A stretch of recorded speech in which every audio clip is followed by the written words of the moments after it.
So we're going to talk about interviewing questions for the architect.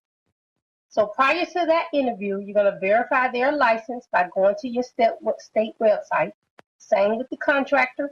It normally will be a .org. You will also check their ratings with the Better Business Bureau. Now, for architects, I recommend you only set up interviews with architects who are from your county. Once again, the architects, like the contractors, they'll tell you, oh, it's no problem. I take care of these areas. It doesn't matter if they're 2-3 counties over. But I will recommend, after this experience, you only use an architect from your county. I'm saying this would decrease the chances of miscommunication between them and the city building department. Unfortunate for me, my architect was from another county.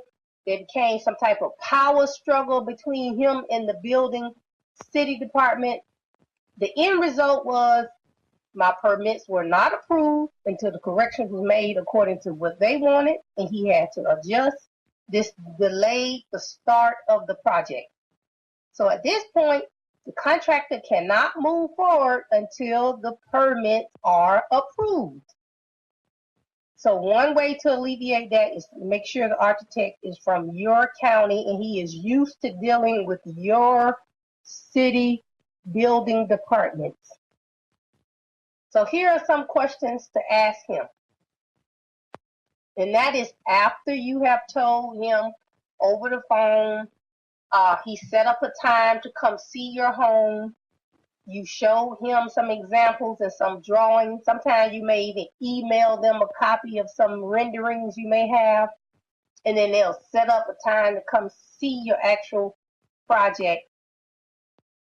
You'll ask them this particular question either over the phone or in person. Have you worked on projects similar to mine? What are the challenges you see with this project? And like I say, they can look at it from a structural position, from the environment. They can see anything from their professional experience. They'll be able to give you guidance. As you're talking about the project, you definitely want to annotate if the design you have will that require the electrical system and the plumbing having to be upgraded or moved. Now, you just need to know, anytime there is moving, especially moving of the electrical system and the plumbing, is going to be a serious increase on the contractor side. As far as the architect, he'll draw it up any kind of way you want to. But you just need to be aware of that. And the architect will be able to look and determine based on what kind of electrical system you have and all that stuff, if there needs to be any particular upgrade as required by city regulations, or in my case, I was having a central air conditioning unit installed. Therefore, the electrical system originally installed would not support that. So according to code, everything electrical had to be upgraded to support, this installing of the central air conditioning system.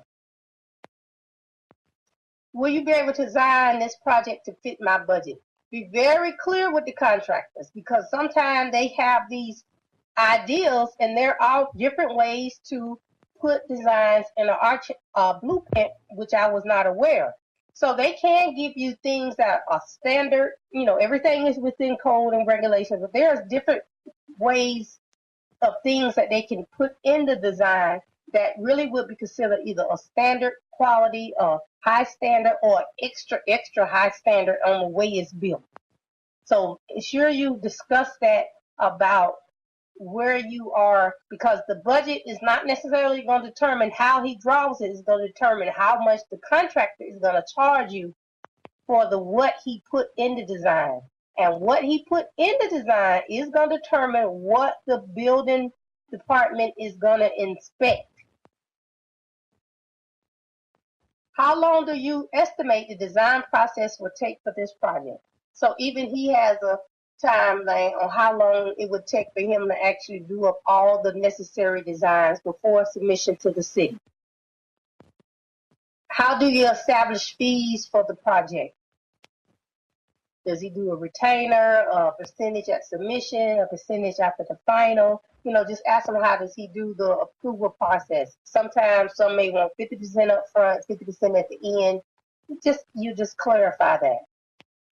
And then ask them how do they primarily communicate during their particular job process. Are they easier to be reached over the phone, the email, the office number, cell phone? You know, just clarify that.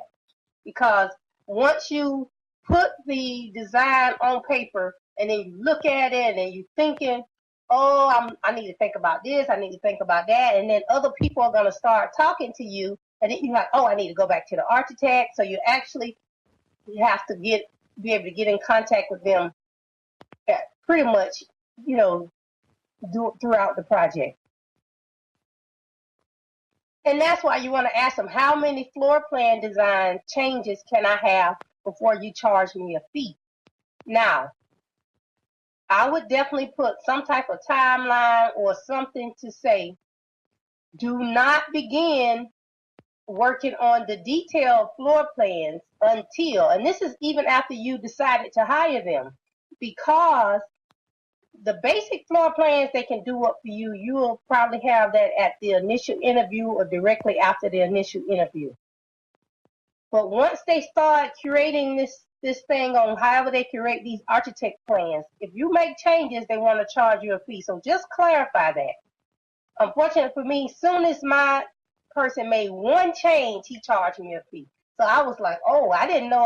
If I would have knew about that changes, I would have, you know, discuss things differently with him. So that was a lesson learned. Do you provide 3D floor plans as well as 2D floor plans? And some architects, they have the software that will let you be able to see your design in the 3D on the computer before you come. And then some don't. They just give you the basic design you will see on the blueprint. Do you have a recommendation for a contractor? Once again, like I said in the contractor interview, it's not necessary that they have worked together, but if they do have recommendations, think about, you know, maybe call in their particular recommendations because you know they do have a working relationship and mutual respect for each other. What services will you provide during the construction phase of the process? A lot of times, technically, once the building permits have been approved, most of the time the architect is on to something else. So you really do not see them during the construction phase. But if you want to see them and you want them to have hands-on, ask them about this. For me, mine was not hands-on during the construction phase. I wish he would have, and I would definitely have that for the next architect I hired for another project. Then I would definitely want them to be a little hands-on. May I have a list of 3 references for similar projects? And then you just thank them for their time. They will get back with you with the initial basic floor plan detail.